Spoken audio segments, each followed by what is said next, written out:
Hey guys, it's your boy Knicks Banks coming back at it again this week with another video. Uh, we're talking about Julius Randle, guys.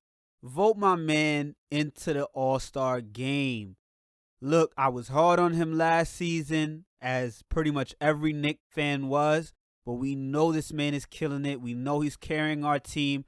Let's show the man some love and respect. I'm about to break down to you why this man deserves to be in the All-Star game. Let's show this man some recognition. Bless up. First and foremost, let's talk about Julius Randle's stats, okay? My man is averaging 22, 11, and 6. 22, 11, and 6. That's career highs in points, assists, free throw percentage, three-point attempts, three-point percentage. I mean, he's just killing it, dude.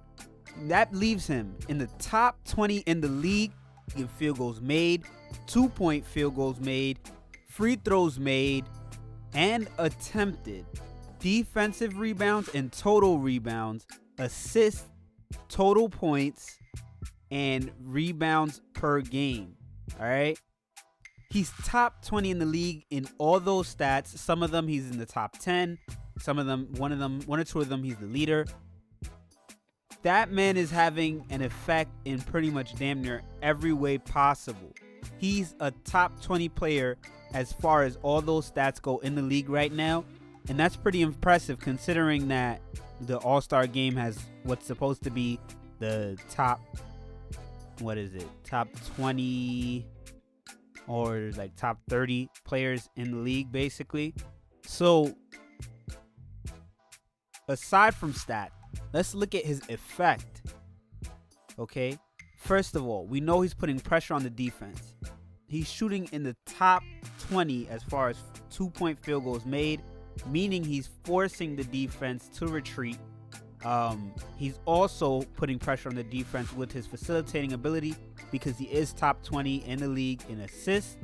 So he's putting pressure on them in the sense that they have to guard him if he's running to the rim, but they also have to respect the fact that he can see others now. Guys can't just double team him and leave guys open anymore because they have to respect the fact that he can pass the ball and he's looking to pass the ball oftentimes. Not just that, but he's also spacing the floor. So he's basically putting pressure on the defense in pretty much every way possible. All right. So offensively, he's creating offense. He's spacing the floor. He's putting pressure on the defense. All right. Let's talk about defensive. Defensively, all those defensive rebounds he's getting, that means that he is actually finishing defensive plays. All right. So last year and almost every year of Julius Randle's career, we've questioned his defense and his defensive ability. Now, he's not a lockdown defender by any means, but he's stepped up his overall defense and he's finishing defensive plays at a top clip by grabbing those defensive rebounds. So he's finishing these defensive plays, getting us started up on offense again by finishing up, grabbing those rebounds. And he's making the team better overall. Like, period. Like, you can't argue with that. The man is making this team better. This is a team that last year was very much unsuccessful, and he was a part of that. And this year was suspected to be one of the worst teams in the conference, let alone one of the worst teams in the league. But with the way that he's playing, with the way he's set the bar, and the tone that he's set for this team has actually been projecting to be a playoff team. All right, now I'm not saying we're going to make the playoffs. I'm not saying we're going to make a run in the playoffs. What I'm saying is he's made this team look like a playoff team. He's made this team go from a laughing stock to a team that you have to respect. Like, you face the Knicks, you know that the guys are going to play hard. You know you're going to have to deal with Julius Randle, who's a matchup problem for basically everybody in the league. All right. Now, we also need to talk about the media. All right. We know for the media, it's Knicks for clicks. All right. They will bash the Knicks in order to get some Knicks fan riled up and clicking up on their links and generating some revenue for them. All right, so they exploit Knicks fans, they exploit Knicks players, and Knicks fans are hard on our players and our team. So we've bashed the guy. The media has bashed the guy even further in order to create revenue for them. But the man is playing hard. He's showing all the results that we could expect him to show.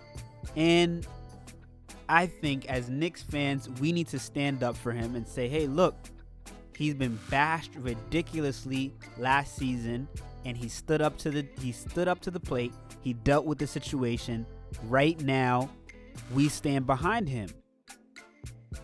We stand behind our players. Coming to the New York Knicks doesn't just mean that if you're playing bad, we're going to call you out, and if you're playing good, oh well.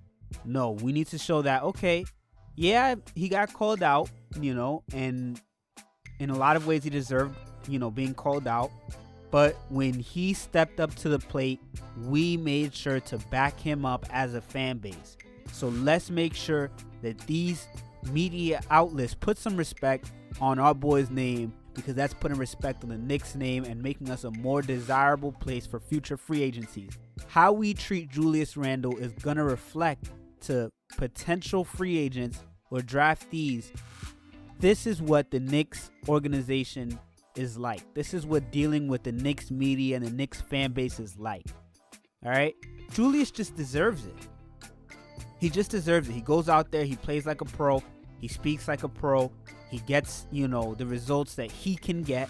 And, despite the fact that he had a bad game against the Heat the other night, even then, he's producing results in so many ways. And this is a team that's been riddled with injuries, players going through ups and downs, and yet he's still kept us on a pretty good path. So much respect to Julius Randle. My apologies for, being hard on him in the past. But guys, let's make sure we go out there, show some love to Julius Randle, and let's vote him into the All-Star game. All right. Bless up.